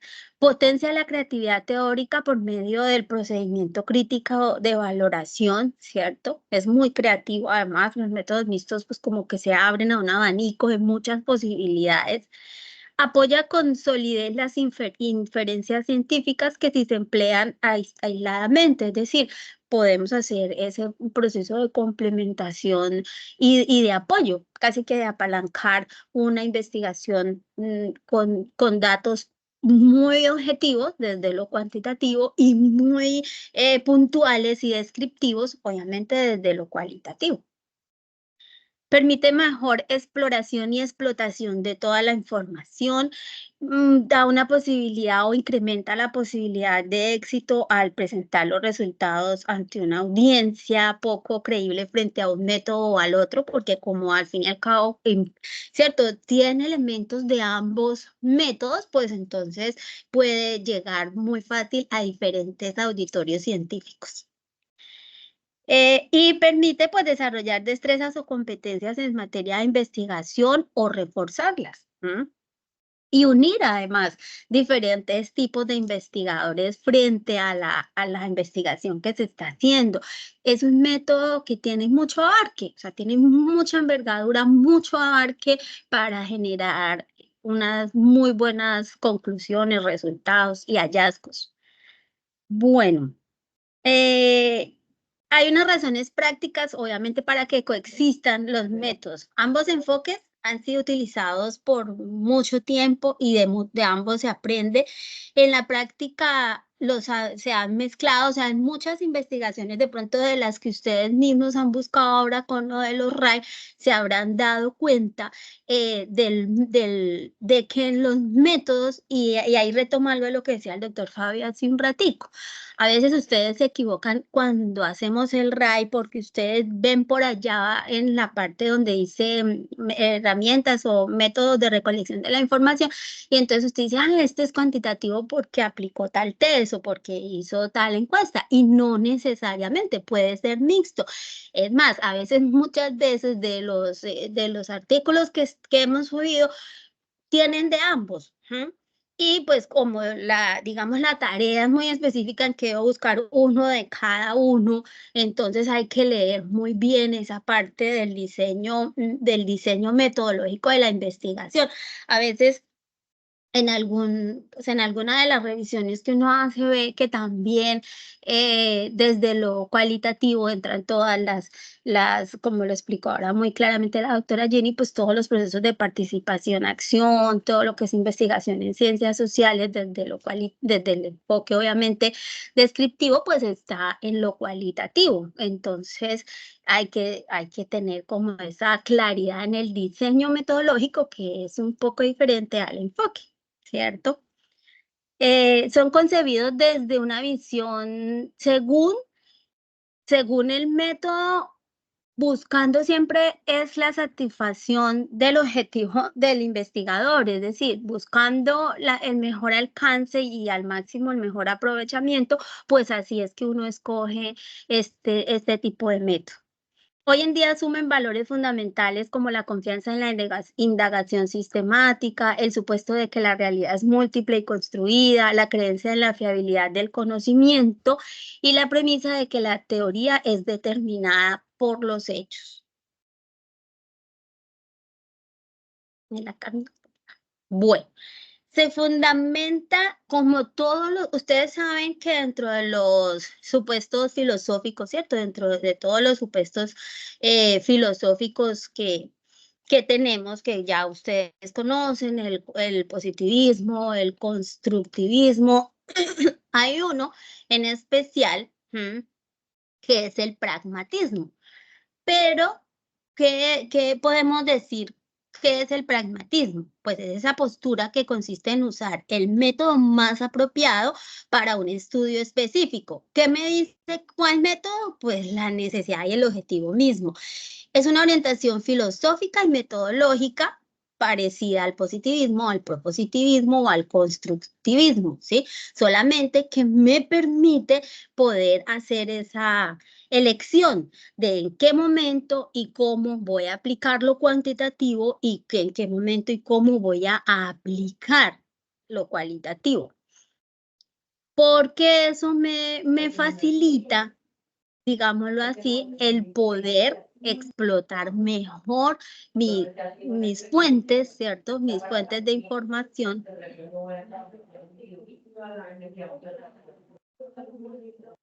Ahora ya se nos activó el micrófono, Diana. Gracias.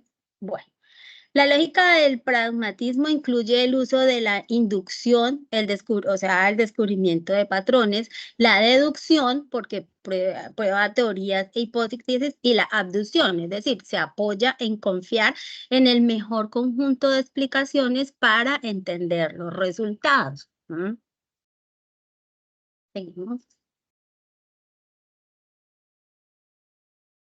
¿Dónde ubicamos el método mixto dentro de ese panorama investigativo? Resulta que así como lo cuantitativo y lo cualitativo tienen su diseño correlacional, descriptivo, cualitativo, experimental, bueno, todos los que nos explicaron tanto el doctor Fabio como la doctora Ginny, en el mixto el diseño se llama concurrente, secuencial, de conversión o de integración.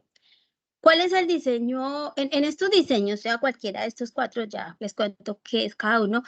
El investigador o la investigadora define el número de fases en el que va a hacer su investigación, el enfoque que va a tener mayor peso, ¿cierto? Si es lo cuantitativo o lo cualitativo, o si se les va a dar la misma prioridad a ambos enfoques, las funciones que cada uno de estos enfoques va a cubrir, es decir, a qué etapa del proceso le voy a aplicar qué tipo de método y qué tipo de diseño o qué tipo de técnicas del método, del enfoque, perdón, y si tiene una perspectiva teórica o no. ¿Y cuál es esa perspectiva? En los diseños, ¿qué es decir que voy a usar un diseño mixto concurrente? Quiere decir que a la misma vez, digamos, a la misma vez que estoy aplicando lo cuantitativo, o sea, los métodos y las técnicas cuantitativas, estoy aplicando las cualitativas, es decir, estoy casi que aplicando los dos métodos durante toda la investigación de manera igual en las mismas fases de la investigación.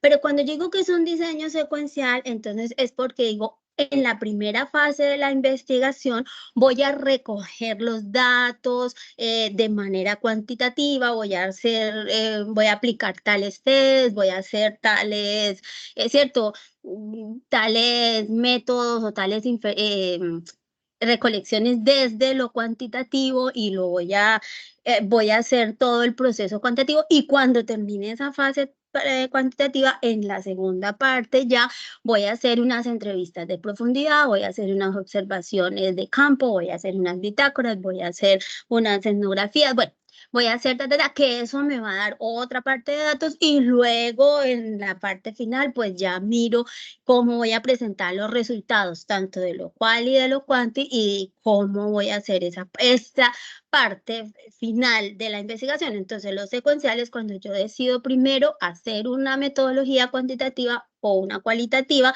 eso ya depende de quién, del investigador, porque puedo empezar también al revés, pues si no, primero voy a hacer lo cualitativo y luego hago lo cuantitativo. Eso es hacerlo de manera secuencial. Hay también diseños de conversión y de integración que ya para la siguiente parte de la investigación, entonces yo digo, bueno, voy a hacer mis meta inferencias y entonces voy a integrar, ¿cierto? Toda mi información y la voy a hacer un consolidado y voy a presentar tal investigación de tal manera y la voy a hacer. Para darles un ejemplo más claro, voy a leerles un ejemplo de cómo podría ser el planteamiento de un problema desde un método mixto. Les voy a leer tomado de un artículo que se llama La cultura organizacional en los empleados de empresas multinacionales niponas radicadas en México. Dice, el propósito de esta investigación mixta concurrente es conocer el impacto que tienen las prácticas administrativas japonesas en la cultura organizacional de empresas niponas establecidas en México. Para la rama cualitativa se busca entender el proceso de aculturación de los empleados mexicanos a la filosofía japonesa de trabajo y las prácticas administrativas derivadas de ellas mediante entrevistas y observación natural.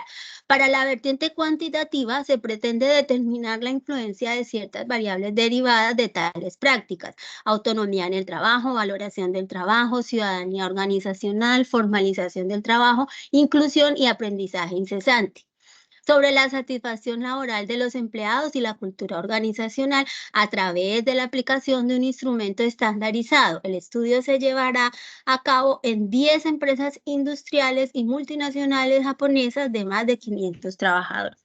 Fíjense que ahí, cuando yo hago ese planteamiento de problema, ¿sería qué tipo de estudio? Sería un estudio secuencial porque primero voy a aplicar una parte desde lo cuantitativo y luego desde lo cualitativo, pero en el planteamiento del problema ya lo estoy diciendo y debe ser así. Entonces, cuando yo planteo mi problema desde una metodología mixta, desde el mismo planteamiento del problema ya debe ser claro cómo, ¿cierto? Cómo voy a abordar y de qué diseño voy a utilizar, si un concurrente, si, o sea, cómo lo voy a hacer, si lo voy a hacer paralelamente. Así como en este estudio decían que primero iba a ser en la fase de también hubiera podido decir, se va a recolectar la información de manera concurrente en ambas, en las 10 empresas multinacionales, Ese es como un ejemplo para que cuando ustedes estén ahí en sus RAID mirando esos planteamientos del problema, desde el mismo planteamiento del problema, desde la forma en cómo se los plantean, ustedes pueden determinar si realmente es un método mixto o no lo es, ¿no? O si privilegia más un tipo de investigación a otro, porque como ya nos dimos cuenta, en el método mixto yo también puedo privilegiar más o darle más peso al uso de un enfoque cuanti o de un enfoque quali. ¿Mm? Seguimos, por fin.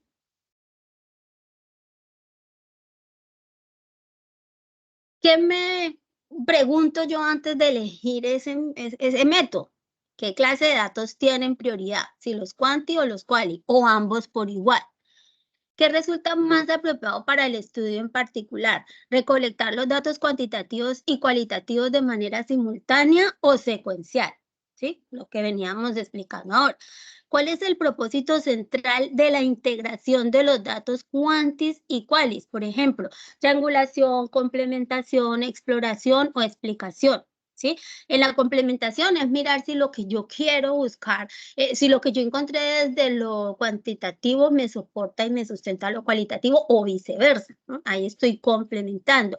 En la exploración, pues obviamente como su palabra dice, es explorar y obtener esa mayor cantidad de información, o si quiero simplemente explicar, por ejemplo, un efecto, una causa, cuando son, como decía ahora rato el doctor Fabio, estos temas que son poco explorados, que apenas está, ¿cierto? Que se está empezando a hacer investigación al respecto, pues ahí es mucho, pues se utiliza mucho para la parte de exploración, porque lo que yo quiero es recoger información, saber, explorar, encontrar bastante sustento para poder asimismo continuar con mi trabajo, con mi estudio.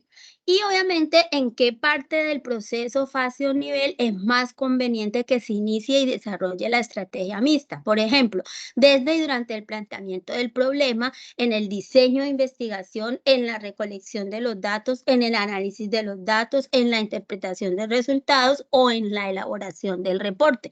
Porque cada uno de los métodos, al final, desde lo cuantitativo, lo cualitativo, lo mixto, tiene unos diseños especiales para hacer y para presentar esos resultados y esos reportes de investigación científica. Entonces, yo debo determinar desde antes de elegir mi enfoque cómo lo voy a recoger, para qué lo voy a recoger, en qué momento voy a hacer ¿cierto? El encuadre de la información y cómo la voy a presentar, cómo lo voy a hacer. Si voy a presentar, por decir algo, primero todo el resultado de los datos cuantitativos, luego el de los cuantitativos y luego hago las metainferencias, ¿cierto? O si desde el principio ya estoy haciendo como todo ese proceso de encuadre de la información, eso lo debo decidir desde el principio, o mejor dicho, desde antes de elegir el enfoque, para saber si es realmente el enfoque que me conviene como investigador, según el fenómeno que estoy investigando.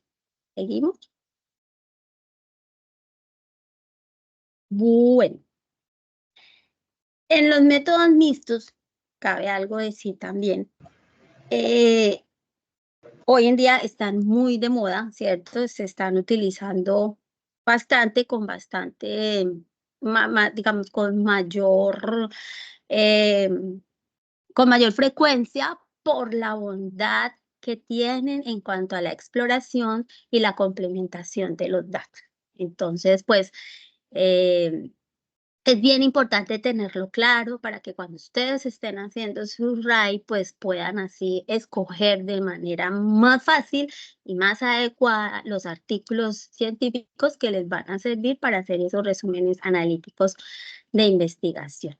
Aprovecho también este espacio para recordarles algo muy importante, chicos, y es que el trabajo que deben presentar debe ser de manera individual, ¿sí? Cada uno presenta su trabajo, lo sube al entorno de evaluación y la fase colaborativa es los pantallazos de las realimentaciones que ustedes le hicieron a sus compañeros.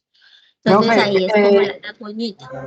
profe, yo le pregunto una cosa. ¿Esa retroalimentación que se le hace a los compañeros es sobre los 3 artículos o sobre un solo artículo?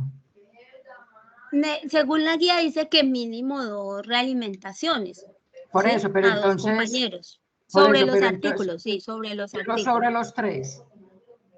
Sobre los 3 No, artículos. puede ser sobre los 2.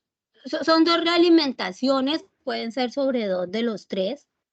Eso depende de cómo los hayan. O puede ser, señora. Sí, puede ser por decir algo, un artículo, hacerle la retroalimentación a un compañero, después a otro sobre y el uno de otro, los artículos. exactamente. Ah, Sí, listo, también. profe. O si Sí. usted quiere, como el tema es el mismo, recuerden que lo importante de esto es que el tema de los artículos es el mismo, ¿cierto? Si es ansiedad, pues estoy trabajando ansiedad desde los 3 enfoques, mixto, cuantitativo, cualitativo, ¿sí? Sí, Entonces, profe, yo pero... retroalimento sobre la... Sí, pero lo que pasa es que la pregunta es muy clara y dice que en qué forma esa investigación como contribuye. que contribuye a la Ajá. solución de la problemática. Entonces, Ajá, sí. el tema es el mismo, pero los artículos son como pues, diferentes y por decir algo, el objetivo que se propone el artículo y hay que mirar el resultado a ver si cumple como a la solución de ese objetivo. Claro, lo importante es que usted antes de hacer la realimentación se lea bien el RAI, porque a veces hacemos las realimentaciones de manera muy superficial, entonces con todo respeto lo digo, ¿cierto? Sí, compañerita, muy bien, muy interesante sus aportes, muy chévere lo que dijo. Entonces, ahí uno no sabe, pero ¿qué fue eso como tan chévere que le gustó, ¿cierto? Por lo menos hay que decir, ay, sí, el tema de la ansiedad hoy en día está disparado, o hay mucha incidencia, o bueno, cualquier cosa que quieran decir. Por eso estaba mirando el artículo y me estaba fijando en el objetivo y si ese objetivo cumplía con los resultados que se habían propuesto. O sea, los lo importante es que sea mínimo a 2 compañeros y que esa participación en foros mínimamente sea hasta el 28 del mes, porque recordemos que tenemos hasta 3 días antes para poder uno alcanzar a entrar a los foros y leer, porque si ustedes el mismo 1 de abril hacen la participación, suben la información, pues a uno de tutor le va a quedar muy difícil ya el 1 de abril andar leyendo todavía foros. Excelente, ¿vale? profe, listo, ya, gracias, me aclaró la idea. Muchas gracias, profe. Bueno, no sé si, pues muchas gracias por el tiempo, por el espacio, si habrán dudas, preguntas, aquí estamos. Profe, tenemos una manita levantada de Neira. ¿La escuchamos, Neira? No la alcanzo a ver acá. Buenas tardes, profe. No, solamente le iba a preguntar que si ya terminamos la reunión porque yo tengo que conectarme aquí en otra reunión. Sí, creo que varios compañeros están reportando que van para reunión de prácticas a las 5. Sí, para reunión de prácticas, así es. Sí, Neira, ya estamos en el espacio de pronto de preguntas, de dudas, de comentarios. De aclarar. Aprovechen, chicos, porque si hay duditas frente a la tarea específicamente, ¿cierto? Como esa que acaba de ser doña Adriana, aprovechemos el espacio para que aclaremos dudas, preguntas, inquietudes, sugerencias, comentarios, PQR se reciben, todo, para que de una vez hagamos las claridades que tengan. Y ya no nos faltan sino poquitos días para terminar esta tareita. Le agradecemos mucho, profe. Lo que pasa es que vamos para otra asesoría. Sí. Eva, te Tranquila. escuchamos. Buenas tardes, profe. Profe, tengo una Buenas tardes. inquietud. Bueno, con referente al tema que debíamos de escoger. Resulta, señor, que, bueno, yo escogí mi tema y lo compartí en el foro. Y bueno, ayer ya que tenía todo organizado para subirlo, y bueno, pues lo subí pues. Y cuando lo subí empecé a revisar el foro del aporte de los compañeros que habían hecho. Y resulta que me encuentro con una compañera que trabajó el mismo tema. Yo había hecho la lección de salud y bienestar. Y cuando ella había compartido su información en el documento en Word, y cuando yo abrí ese documento y veo bienestar familiar, imagínense, no sé ni qué, porque tantos días que estaba compilando esa información y que me doy cuenta, ay, señor, ¿y ahora yo qué voy a hacer? Y claro, ella ya había hecho su aporte, simplemente que cuando ella hizo la elección, ella no hizo la elección con el tema, sino que escribió en el foro fue la problemática que iba a tratar y no el tema dentro de lo que habían enviado. Mira, Eva, yo te aclaro de pronto una cosa que de pronto no estaba, o no sé, no había la claridad. Mira, el tema puede ser el mismo, o sea, no importa que tu artículo sea de ansiedad y el de tu amiga también. Lo que no podía ser el mismo eran las lecturas de las cuales había que hacer la herramienta pedagógica. En los foros generalmente uno les escribe, bueno, dice la guía, ¿no? Hagan la selección de cuál de estas 5 lecturas van a hacer para la herramienta pedagógica, porque la idea era que las lecturas no se repiten. El tema puede ser el mismo, porque los artículos, o sea, es como sería muy coincidencial, muy extraño, digamos, que tú escogiste ansiedad y un ejemplo, estoy acá inventándome algo, y la otra chica también haya escogido ansiedad y que ambas hayan escogido los mismos 3 artículos. O sea, no creo que pase. Entonces, el tema puede ser el mismo, la problemática puede ser la misma, lo que no debería ser lo mismo serían los artículos, ¿cierto? Porque se supone pues que hay varias bases de datos, ustedes unas miraron en diferentes canales, entonces por lo del tema no hay lío, lo que no debe ser la misma es la lectura para hacer la herramienta pedagógica. ¿Te quedó claro, Eva? No. Perfecto. Ya respiro Sí. porque yo estaba ya pensando que me tocaba otra vez días para lograr hacer eso. No, la lectura puede, perdón, el tema y la problemática pues puede ser el mismo. Por ejemplo, consumo de psicoactivos es un tema pues es internacional, digámoslo así. Solamente que ya los artículos en los que tú te vas a basar para hacer tu RAE, pues supongo que no serán los mismos que los de la otra compañera. Ahora tendrías que entrar a revisar, no vaya y sea que por aquello de la ley de Murphy pues le hayan salido. Algo bueno. no. Ella está trabajando una problemática diferente a la mía. Bueno. Bueno, señor, Bueno, gracias. Evelyn. Bueno. ¿Alguien más? Otra preguntita por ahí. Estamos que nos contestamos. Buenas tardes. En el foro, en el chat, hay una pregunta donde un cuestionamiento donde dice Rosa María que no tiene claro cómo es la búsqueda de las investigaciones. La búsqueda de las investigaciones. A ver, yo no alcanzo a mirar acá el chat. A ver, yo miro. Rosa María, buenas tardes. Aún no tengo, aún no tengo claro cómo es la búsqueda. O sea, las investigaciones para buscarlas, a ver, aquí hay que ser muy prácticos en ese sentido. Lo primero es tener un tema. Vamos a suponer que Rosa tenía el tema de consumo de psicoactivos, acá un tema muy común.